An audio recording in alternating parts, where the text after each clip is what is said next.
guys, and welcome to StalaraCraft, the show where we cook, craft, and create all things geek-tacular. I'm Stalara, and New Year's is right around the corner, which means so is my wedding anniversary. So I wanted to create something extra special to help ring in the new year with my hubby. It's comic book themed champagne flutes. So let's get started.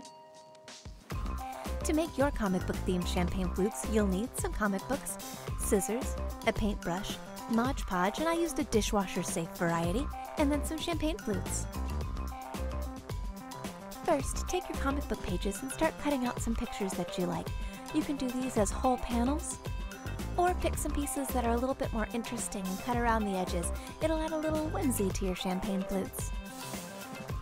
Once all your pieces are cut out, go ahead and take a moment to figure out where you'd like them on your champagne flute. A little bit of planning goes a long way here, because once you get the Mod Podge on your paper, you're not really going to be able to move it around a lot. So take a moment, decide where you'd really like your pieces to go. Once you're happy with this, take your Mod Podge and give a nice thick layer of Mod Podge onto the back of one of your comic book pieces, and then place it on your champagne flute using your finger to smooth as you go. If you come to a spot where the tape of the champagne flute is interfering with your work, just give it a little cut and use some Mod Podge, and you can layer the pieces over themselves. Once all of your pages are in place, go ahead and grab your Mod Podge and put a nice thick coat on the top of your flute. This is what's going to make it waterproof and dishwasher safe when you're all done. When you get to the top of your design, you're going to want to go ahead and go just a little over the edge so that the Mod Podge gives it a seal and that you don't have any water dripping down and ruining your design later.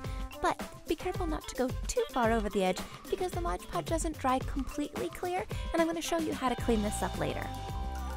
Once you've got your layers all done, take a wet paper towel and clean up any extra Mod Podge that may have gotten on your stem or top of your flute, and then let it dry for 2 hours.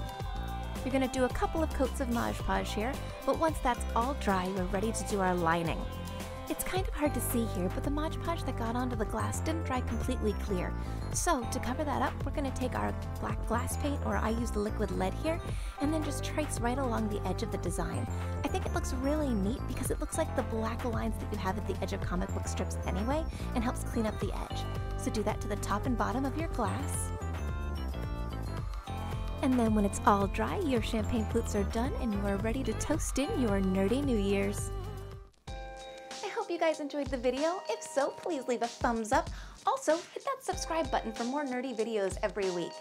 And guys, I want to know, how are you celebrating your New Year's this year? Let me know in the comments down below. I can't wait to show you guys all of the nerdy crafts that I have planned for this year. Until then, bye!